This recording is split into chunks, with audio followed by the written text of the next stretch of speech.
ये आकाशवाणी का गोरखपुर केंद्र है। अब आप प्रमोद कुमार सिंह से सुनेंगे प्रादेशिक समाचार।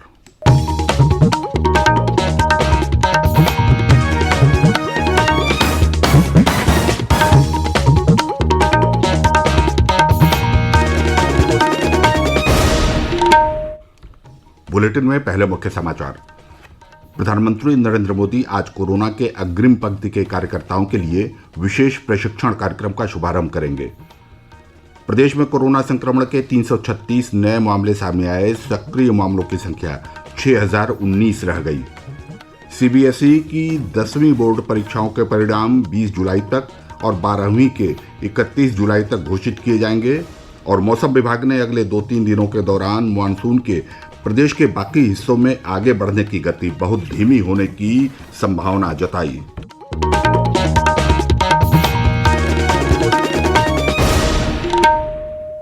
प्रदेश में लॉकडाउन में राहत दी जा रही है, लेकिन महामारी का खतरा अभी बना हुआ है। ऐसे में सभी श्रोताओं से अपील है कि लापरवाही न बरतें। जब तक आवश्यक न हो घर से बाहर न निकलें और इन आसान उपायों का पालन करें। मास्क लगाएं, 2 गज की सुरक्षित दूरी बनाए रखें, बार बार हाथ धोएं तथा साफ सफाई रखें और टीका जरूर लगवाएं। लोगों को कोविड से संबंधित जानकारी देने और उनके मार्गदर्शन के लिए राष्ट्रीय हेल्पलाइन कार्यरत है। इसका नंबर है 011-239-78046 और 1075। राज्य हेल्पलाइन नंबरों पर भी संपर्क किया जा सकता है। नंबर हैं 1800-180-5145 तथा 6389-300-137 और 0522-4523-000। इसके अलावा 0522-2610-145। और अब समाचार विस्तार से। प्रधानमंत्री नरेंद्र मोदी कोविड से निपटने के लिए तैनात अग्रिम पंक्ति के कार्यकर्ताओं के लिए एक विशेष प्रशिक्षण कार्यक्रम का आज शुभारंभ करेंगे। यह कार्यक्रम 26 राज्यों के 111 प्रशिक्षण केंद्रों में शुरू किया जाएगा। इसके तहत देश भर में 1 लाख से अधिक कोविड योद्धाओं की क्षमता और कौशल विकास का काम किया जाएगा।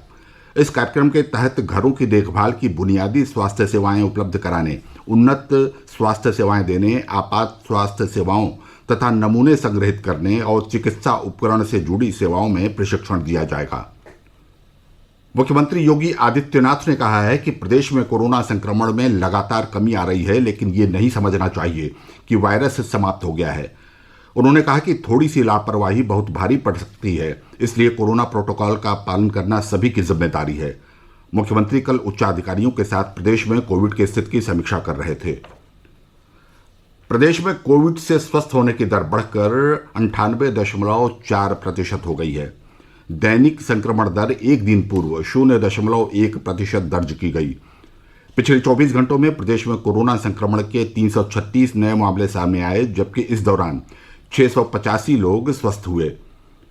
राज्य में कोविड के सक्रिय मामलों की संख्या घटकर 6019 रह गई है। राज्य में कोविड नमूनों की जांच लगातार जारी है। एक दिन पूर्व 2,90,234 नमूनों की जांच की गई। अब तक 5,44,00,000 से ज्यादा नमूनों की जांच की जा चुकी है। प्रदेश में अब तक 2,42,57,000 से अधिक कोविड टीके लगाए गए हैं। इनमें से 2 करोड़ से ज्यादा लोगों को टीके की पहली खुराक दी गई है और 39,11,000 लोगों को टीके की दोनों खुराक दी जा चुकी है। अब तक 18 से 44 आयु वर्ग के 50,81,000 लोगों को वैक्सीन लगाई गई है। पिछले 24 घंटों में प्रदेश में 3,64,723 लोगों को टीका लगाया गया।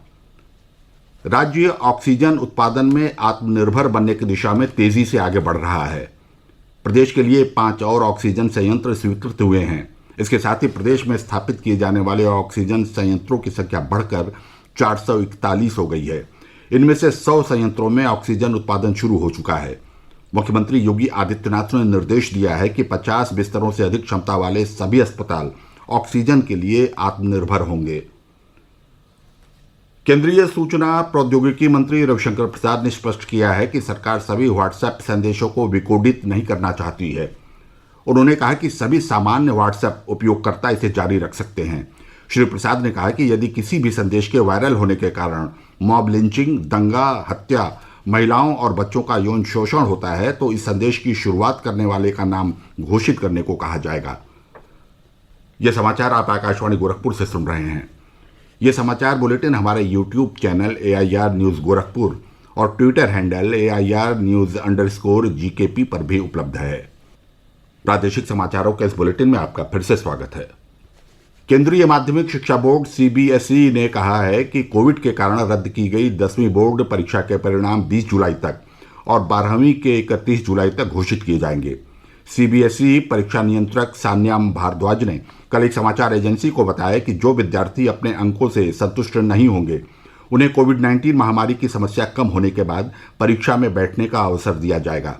उन्होंने कहा कि इस बारे में विस्तृत जानकारी बाद में दी जाएगी। केंद्रीय माध्यमिक शिक्षा बोर्ड CBSE ने कल 12वीं कक्षा के छात्रों के मूल्यांकन के मानदंड जारी किए।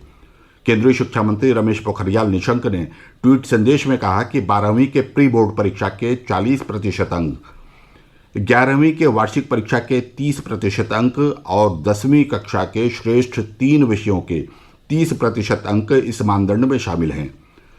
प्रायोगिक परीक्षा के बारे में स्कूल द्वारा बोर्ड को भेजे गए अंकों के आधार पर छात्रों का मूल्यांकन किया जाएगा। क्वालिफाई करने के मानकों को पूरा न करने वाले छात्र को फिर से परीक्षा देनी होगी। मूल्यांकन से संतुष्ट न होने वाले छात्रों के लिए परिस्थितियां सामान्य होने पर बोर्ड द्वारा आयोजित परीक्षा में शामिल होने का अवसर दिया जाएगा।